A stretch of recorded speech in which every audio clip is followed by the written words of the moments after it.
তাই মনে রাখবেন, নারীর অপমান যেন কখনোই না ঘটে। আর যদি কোথাও নারীর অপমান হয়, তার অর্থ হলো আপনার বিনাশ আপনার দিকেই আসছে। আর এটা হলো তার প্রথম পদক্ষেপের প্রথম পদধ্বনি। রাধা রাধা। যদি সন্তান কোনো দুষ্কর্ম করে, তাহলে সেই অপরাধ শুধু কি সেই সন্তানের? না, যদি সন্তান দুষ্কর্ম করে তাহলে অপরাধী তার মাতা পিতাও, যারা পুত্রমোহর কারণে সেই অনুচিত কাজে তাকে বাধা দেননি। অপরাধী হলেন তার পিতামহ, যিনি নিজের কর্তব্যবোধের কারণে নিজের পরিবারের যত্ন নেননি, যিনি সন্তানকে কখনো শাস্তি দেননি। অপরাধী হলেন তার সেই গুরুও, যিনি নিজের শিষ্যের সেই দুষ্কর্ম দেখেও তাকে প্রতিহত করতে পারেননি। একজন হবু রাজার কর্তব্য হলো নিজের প্রজার কাছে সে যেন এক উদাহরণ প্রস্তুত করতে পারে। কিন্তু যদি এত অনুচিত উদাহরণ প্রস্তুত হয়ে থাকে, তাহলে মা বাবার, বাড়ির বয়োজ্যেষ্ঠদের কর্তব্য হলো ওনারা যেন সেটা সেখানেই থামায়, হয় ভালোবেসে নয়তো শাস্তি দিয়ে। যদি না থামানো হয়, তাহলে মহাভারত অবশ্যম্ভাবী। অনেক ব্যক্তির মনে একটা প্রশ্ন জাগে আমাকে আর রাধাকে নিয়ে। বলেন যে, না আমি আর রাধা একসাথে থাকি, না আমাদের বিয়ে হয়েছে। আমি এখানে দ্বারকাতে, ও ওখানে বর্ষণাতে, তাও এত ভালোবাসা কি করে? এ কেমন সম্পর্ক? আমি তাদের একটা সহজ কথা বলতে চাই। আপনি কখনো আয়নার দিকে দেখেছেন? নিজের দুই চোখের দিকে তাকিয়ে জিজ্ঞাসা করুন, এই দুই চোখ একসাথে কেন বন্ধ হয়, একসাথে কেন খোলে, একসাথে কেন ঘুমোয়, একসাথে কেন কাঁদে? আজীবন কোনো এক মানুষের সাথে সম্পর্ক রাখা অবশ্যই সম্ভব, তাদের সাথে দেখা না করে। আমার আর রাধার ভালোবাসাও কিছুটা এরকমই, আর কিছুটা এরকমই হয় ভালোবাসা দুই নয়নের মতো, যারা কখনোই মিলিত হবে না, কিন্তু চিরকালের জন্য একসাথে জুড়ে থাকবে। এই অনুভূতি নিঃস্বার্থ হয়, আর এই নিঃস্বার্থ ভালোবাসা আপনাকে আনন্দের পথে অগ্রসর করে। জীবনে সবসময় নিঃস্বার্থভাবে ভালোবাসুন, শুধুমাত্র আনন্দই পাবেন। তাহলে আসুন আমার সাথে নিঃস্বার্থভাবে ভালোবেসে বলুন, রাধা রাধা। মানুষ, কোন ব্যক্তির নির্মাণ হয় কিভাবে?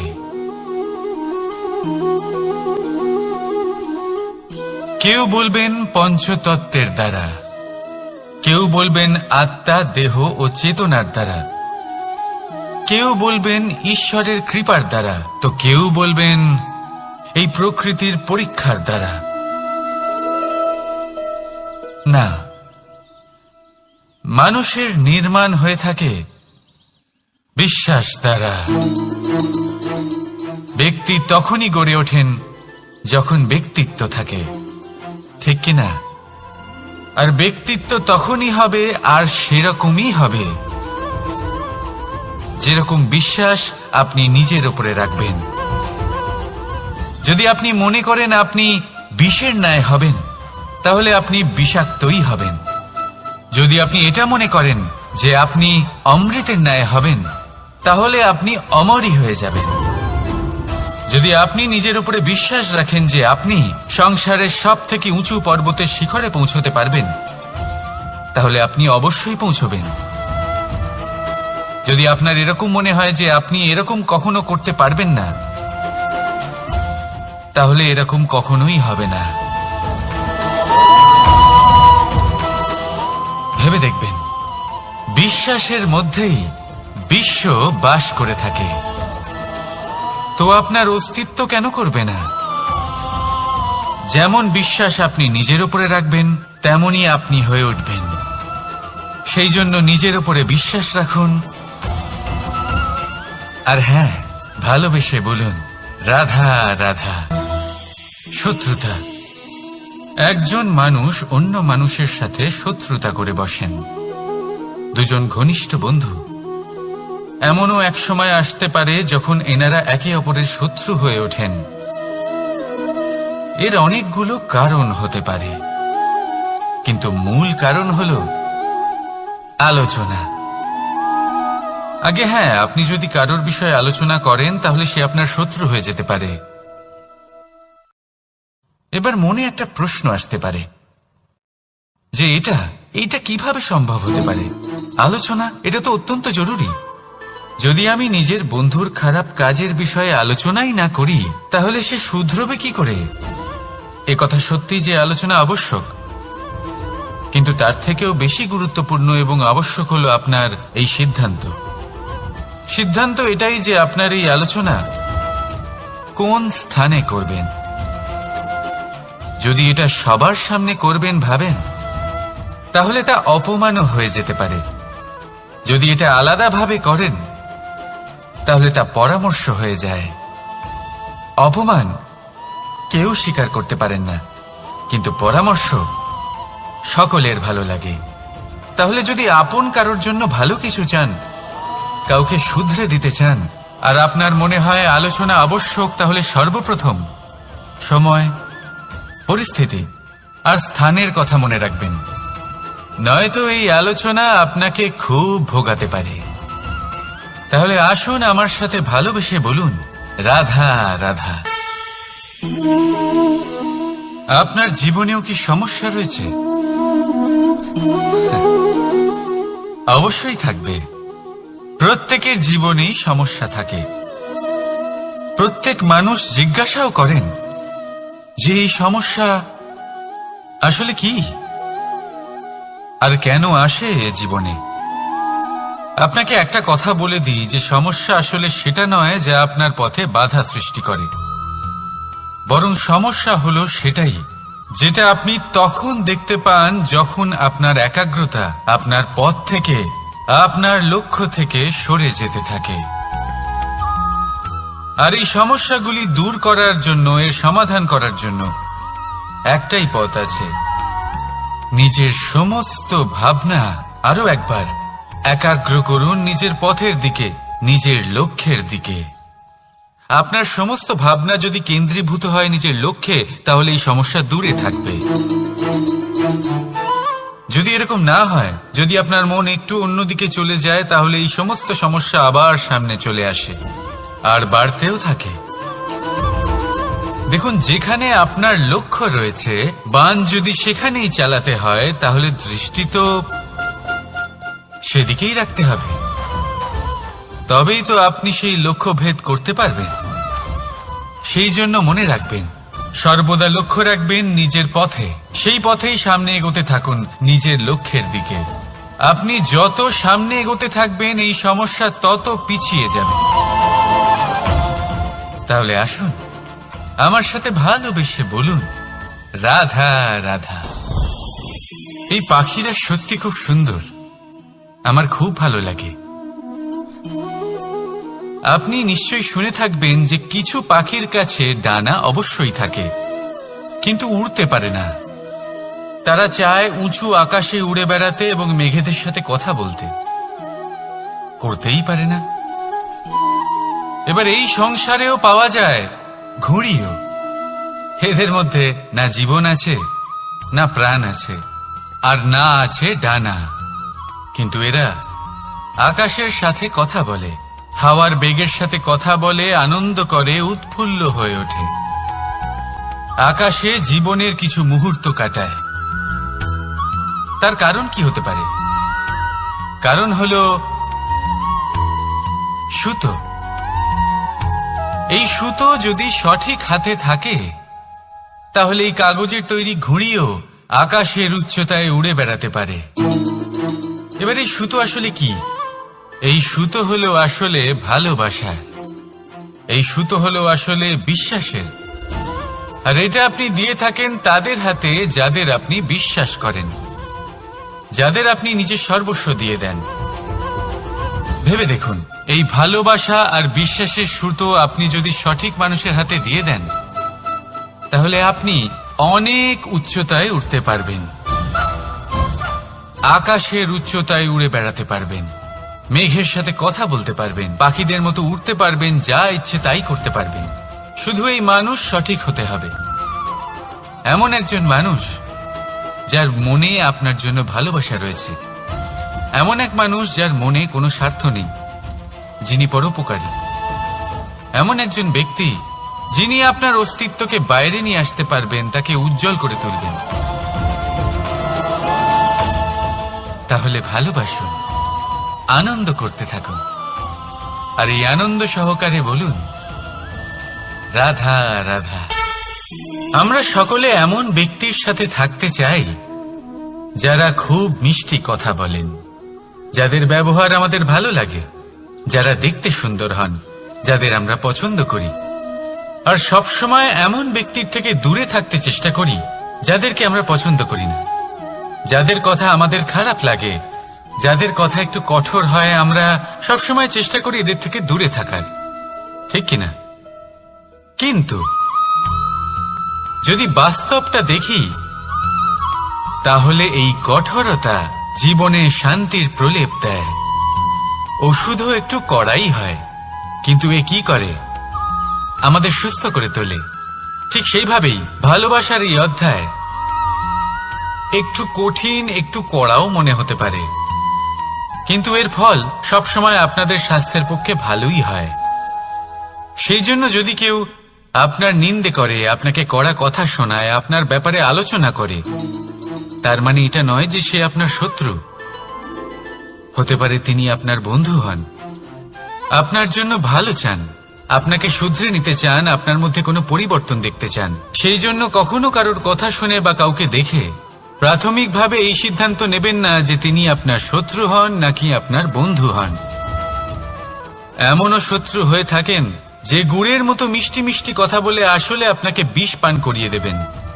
আর এমনও বন্ধু থাকেন যারা আসলে নিমের মতো কড়া কথা বলেন, কিন্তু আপনাকে অমৃত পান করান। এদের মধ্যে পার্থক্য করতে জানতে হবে, কে আসলে শত্রু হন আবার কে আসলে মিত্র হন।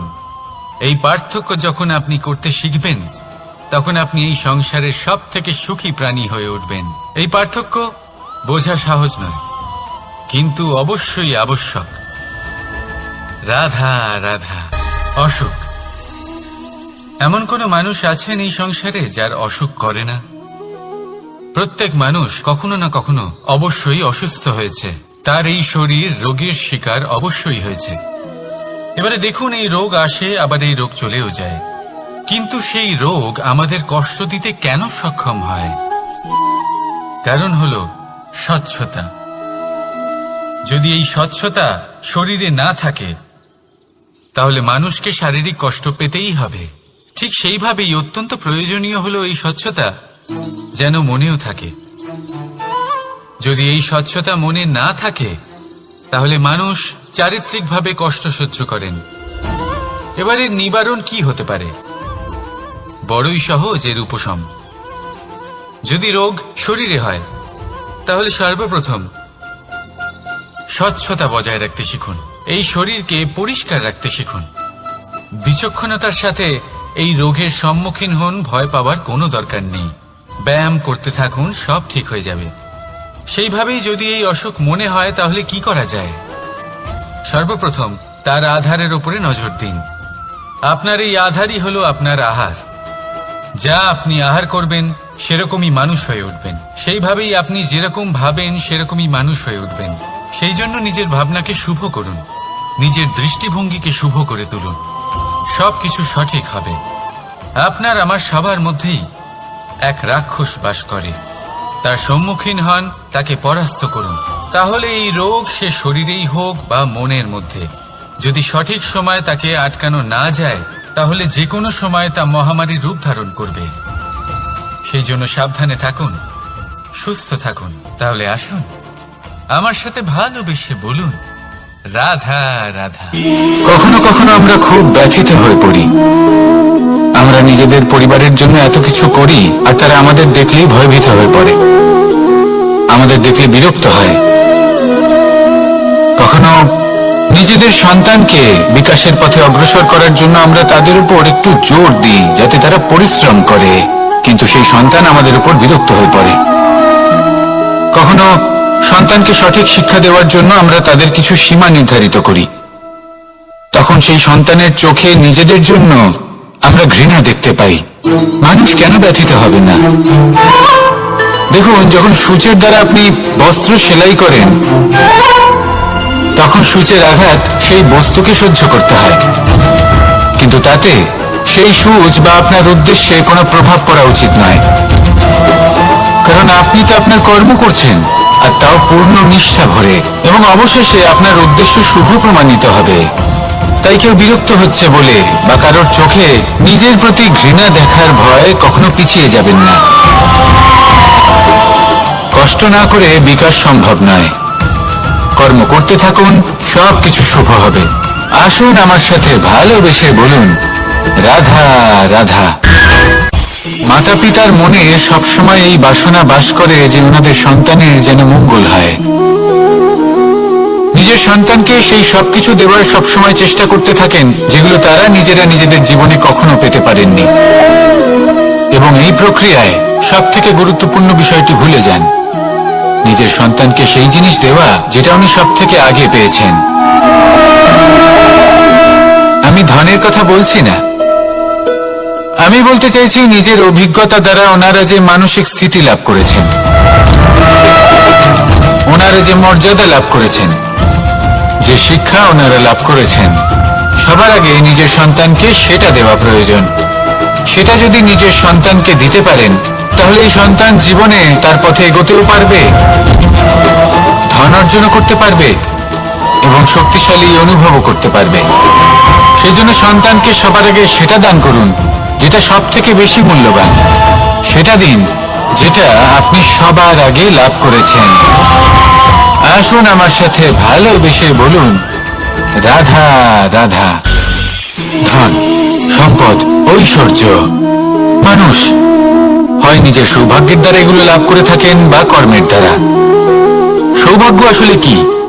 গ্রহের দশা যা প্রত্যেক মুহূর্তে বদলাতে থাকে।